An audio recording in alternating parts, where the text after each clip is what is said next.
Good morning, everyone. This is Jeffy Kennedy, author of epic fantasy romance. I'm here with my first cup of coffee. Ah, delightful. Today is Monday, June 3rd. Welcome to June 6/3/24. Here we are. Here we are then. Shout out to Kev on that one. So, how are all of you? I had a good weekend. I finally got to get the garden finished up. It looks nice. Although I should, I need to get a picture of them. But wait, there's been this hole in my garden, and I wasn't sure what was living in it. Like gophers or moles or pack rats or what. And the other day, I was sitting out in the grape arbor, enjoying it as one does, and I saw something come out of the hole. And do you know what it is? It is baby rock squirrels. So here we have these squirrels called rock squirrels that are unusual looking. When we first saw them, we were like, well, I've never seen a squirrel like that before. Very bushy tail. They're kind of a gray brown. There are three baby rock squirrels that were born in this hole beneath my garden. And they are so freaking cute, people. They are so adorable and fearless. And I'll be sitting there reading, and they come out and they poke their little heads out and they romp around and they make little whistling noises at each other. And they are beyond adorable. David got a video of them that he posted to Facebook, but it won't let me share. So I have to get pictures from him. But they're also eating my flowers. I bought a plant yesterday at Lowe's, a mounding bellflower that had all these really pretty purple bellflowers on it. I go back out there in the evening to make sure it hasn't wilted. Oh, it hasn't wilted. It's doing fine, except all of the flowers are gone. Just little green stems sticking up. This is why nature makes baby animals cute, so that we don't do away with them. I don't know what I'm going to do. I don't know. They have also eaten bunches of my petunias. I bought a dahlia too, and they have not harvested the dahlia, so I might have to start figuring out what is not salad for them, so that I'm not buying and planting salad for my rock squirrel family. Um, but it was a good weekend. I was productive. I got quite a lot done. I also relaxed a lot, so that was great. Last night we did an online run through of the Nebula Awards ceremony, which will be next Saturday night, and that it is so good. Oh, it is so good, people. It is excellent. So I hope that you all enjoy it. I found it really moving, and the theme is amazing. They really built on Susan Cooper and The Dark is Rising, and you'll all love it. It was fun. It was fun hanging out with my people online and seeing what they had come up with. They're just such great volunteers this year. The staff has been amazing, but also the volunteers who have been working on the ceremony are just they've done so much work, and I've only been realizing lately how much they have done. They're all taking such great care of me. I know very little about what's going on. Like, this whole award ceremony came as a fairly large surprise. I had approved various things along the way, but they have run with so much without needing to come to me, and it's really been. I kind of feel like a princess descending on the rehearsal, going, "Okay, where are my lines?" and they've got everything handled, so that's great. Um, I finished my revision of Reluctant Wizard on Friday. So yeah, woohoo! 30, little over 30,000 words on it now. I think I know where it's going. So now I need to go back into drafting. No, reader, I have not gotten. I mean, let's check email now. No, I still have not gotten line edits on Never the Roses. I hope they come before Allie's baby does. It's really hard when you're having when you're pregnant and trying to finish your work before you leave for 6 months. So, anyway, yeah, so I'm feeling pretty good about things, and I'm going to get some writing in the next couple days, maybe get some writing done. I actually need to look at my schedule for Nebula Conference. I don't even know where I'm supposed to be and when. This is how tra-la I am about the whole thing. I imagine someone will point me where I'm supposed to go. I have vague ideas. I should pin them down. So, but I don't fly out till Wednesday morning, so I still have time. So, I want to talk about, I finished reading the book, The Idea of You, by Robin Lee, and I want to totally spoiler the ending. So if you watched the movie, the Netflix movie, which I recommend, I watched it twice, I enjoyed it so much, I will tell you that the ending of the book is slightly different. And I want to talk about some things that it brought up for me about social expectations of women and happy ever afters and so forth. So I definitely recommend the book. It's engagingly written. It is both frivolous in the best way, with lots of, like going to the south of France and jet setting. And there's a lot more of the art world in the book. It really delves into Solen's business, and a lot of that is just great.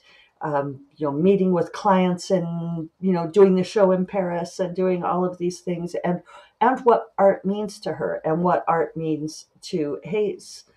And it's so it's frivolous in that way, but it's also very smart, and it brought up a lot of things, and it's very hot, very sexy, terrific romance.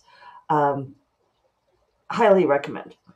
Except I'm not in love with the ending. So now we're going to the spoilery part of the episode. I'll try not to say anything else interesting after this, but if you don't want to hear a fairly in-depth examination of the ending, then go on your way. And maybe I'll be here Friday. Who knows? Okay, so the way that the book ends is not far off of how the movie ends. The movie ends with Killian is pacing around. Hang on, I have to go help him. So in the movie, there's a couple of differences. In the movie, they aged up the daughter Isabel. They made her be 17, and so over August Moon. And in the book, that's the band that Hayes is in. And in the book, she is 13 and totally in love with the band and with Hayes. So it's a sharper conflict. And one of the things I want to talk about is, like in the movie, how they made it be like not so bad what Solen is doing by having, she's, just in case you haven't seen either and are still listening, Solen is 40. She turns 40 in the book. And Hayes is 20. He turns 21 in the book. And so the ending of the movie, she breaks up with him to protect Isabel because she's getting harassed at school. And then she's like, maybe in 5 years. And 5 years later, he turns up, and that's our happy ending for the movie, which is an interesting choice. For the book, there is no 5 years later. In the book, she breaks up with him, and she, breaks his heart, essentially breaks his heart. He begs her not to do this. In the book, she is in some ways 1 foot out the door the whole time, because she's always like, this is wrong, I shouldn't be doing this. And there is a lot of angst about being 40. There's a lot of stuff about women turning invisible as they get older. And I sent a passage to Megan. So it was kind of funny because, like, 2 of my closest friends, Megan, flew to Las Vegas Saturday morning to see the Grateful Dead show at the Sphere on Saturday night, and she's sending me pictures of her lounging by the pool at the hotel. And Kelly was in New York City for the weekend seeing a concert and sending me photos. And so it was like, here I am at home working in my garden, but I will be gone all this week. So there is that. Anyway, so I sent a screenshot to Megan about this because they're talking about an art installation that this woman artist does that's like called Invisible, and showing how like women as they get older get invisible. And I've talked a little bit about this, probably a lot about this movie before, like how people got really annoyed saying that Anne Hathaway doesn't look 40 playing this Solène in the movie. And everybody's like, she's literally 42. This is what she looks, this is what it looks like. But I asked Megan, well, have you had this experience? Do you feel like you were not noticed? And she said no. In fact, she said, let me look at she said something really interesting about it, and I'm going to bring up her points.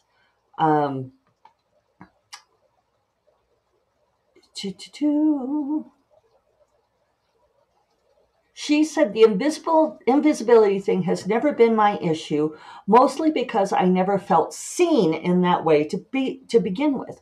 I think I lacked the pheromones or boobs or ass or sway that would have made me a source of construction work or catcalls. And then she also added, I think men are brutishly stupid in that way, and perhaps women are stupid to miss what I view as attention that is reflection of that stupidity. And I thought that was an interesting point. And I don't know if people are talking about, when women talk about this, if they're only talking about like the cat calls. In the book, there's a woman talking about it saying, like how the doormen no longer say hello to her in New York City. And I think I feel the same way as Megan, which is why I asked her. We asked for the people who will confirm what we think, right? I think that I never felt like I moved through the world looking for men to pay attention to me. In fact, David would always tease me that I didn't notice. I always said that men didn't notice me, and he's like, no, you don't notice them noticing you. And so I wouldn't realize that that had disappeared, right? I wouldn't realize that was no longer part of my experience, right? I think it has something to do with being dependent on your physical attractiveness for your self-worth. But this ties in with the book because Solène has a lot of angst about like her, her sagging body and this kind of thing. So Robin Lee, who wrote the book, is an actress, or has been an actress. Like I think her biggest thing was she was in Hitch with Will Smith. And so she's going to have a whole lot of that Hollywood, frankly, obsessiveness about physical appearance and about aging, right? Sorry, my little sigh of exasperation was I've got like little fuzzies on my face. I keep pausing to try to fix them. Yeah, so it's funny for me as a woman of 57 years, turning 58 this summer, to read a book where a woman who's just turned 40 is obsessing about age and her physical attractiveness. And I actually get it. And I'm sure some of you out there are around that age. 40 was a hard birthday for me. I really did. I was sad about it. I was depressed about it. There's something about turning 40 that, yeah, it makes you think about these things. But by the time, let me promise you, my friends, I was going to say ladies, and I thought, well, that's not really fair to say. But, if you are worried about aging now, by the time you get into your late 50s, it's like the angels come out and you just don't care anymore. It's like, screw the doorman. I don't care if a doorman says hello to me or not, right? And I know that I am fortunate to have good genes, that I look younger than I am, and I'm aware of that. But so it was interesting that this was a huge part of the conflict of the story. And I found that it was an interesting romance, in that it was the conflict was not within the relationship so much. The conflict came a lot externally. It came from Isabel being upset. The husband, Daniel, is very true to the part in the movie, or the movie's true to the book, that, Daniel has married this much younger woman and she's having a baby and they're getting married. Actually, in the movie, the young wife is going to leave him, or young girlfriend, but which I kind of liked better. But other people are really hard on Solène. Like, her business partner is hard on her, saying, I thought this was just sex, and you can't fall in love with this guy. You can't do this. And her husband is like, you are going to ruin our daughter's life. And she does, in the book, touch on the idea of how unfair it is for him, who was the one who fell in love with a younger woman and left her and divorced her and all of this, that it's ironic that he's saying, you're going to ruin our daughter's life. And yet the ending of the book totally confirms that she makes this sacrifice. She breaks up with this, um, you know, 21-year-old guy who loves her, loves her, loves her, and she loves him, because she can't do this to her business partner anymore, because people are calling the gallery and harassing them. She can't take the social media pressure. She it just really annoyed me, because um, and I still recommend the book, but I would love to know what you all think, because it confirms this idea of that a woman's greatest worth is as the martyr. She martyrs herself, for her daughter, for her business, for the social expectations. She gives up this happiness that she had, in order to please everybody else. And I feel like this is the enduring story of women. And I don't know if I've brought it up on here, but in the movie Late Night, with Mindy Kaling and Emma Thompson, very good movie if you haven't seen it. But and I'm going to spoiler the ending to that too, but we're in like full spoiler territory. You all listening still are spoiler lovers. But it comes out, Emma Thompson is a fabulous woman who runs a late night talk show, and it comes out that she has had an affair. Her husband is John Lithgow and has Parkinson's disease and is homebound and, no longer healthy. And it comes out that she's had an affair with one of the writers on her show. And at the end, she goes on the show and she apologizes. And again, it's this, she's the martyr. I mean, we accept it in the movie because she's not going to do it again, because we want her to live this. I'm putting that in air quotes. We want her to live this sexless, unhappy life, because it's much better if she is giving that up to support her husband, right? And they mitigate it in the movie too by having John Lithgow have had an affair on her earlier on in their marriage, and he's like, well, I suppose I deserve this. And so it's these messages that we get in these books and movies, that that a woman must always pay for enjoying sex, right? That she must publicly humiliate herself, she must give it up, she must be unhappy. It's never entirely clear how she's, in the book, sorry, going back to Solène, how she is ruining Isabel's life. It's like, well, grow up, there's going to be social media pressure in people's lives. There's going to be publicity. There's going to be all these things. It's, you wrestle these things and you move on. And I realize that we are talking about the difference between reality and fiction. And I'm a big proponent of fiction being the fantasy. I did joke to Megan at one point while reading this book that actually what I found to be the most unrealistic thing of the idea of you in the whole book was how emotionally mature Hayes is. That he's 20 years old and they make him be, like very smart, and he's the one who started the band, and he's a songwriter. He's, appreciates art. He's, really wonderful. But he's much more emotionally mature than Solène is.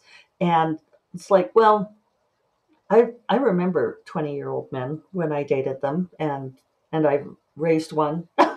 And I know what 20-year-old guys are like. And maybe there's a few, I mean, maybe it's possible that there's one like this out there, but yeah, like he had such a high emotional intelligence, especially compared to Solène. So I don't want to be overthinking this, but I hate that this is our enduring message. And so for writers out there, I would love for us to start changing this. Let's, I would love a story where there is, the woman like defies everybody and says, "No, I'm going to be happy." And probably all the readers are going to hate it and say that she's unlikable because we don't want women to do that. All right, so I had made all these notes on that. End rant. And yeah, we'll maybe talk to you all on Friday, but who are we kidding? Probably not. So it'll probably be next Monday. Well, take care. Bye bye.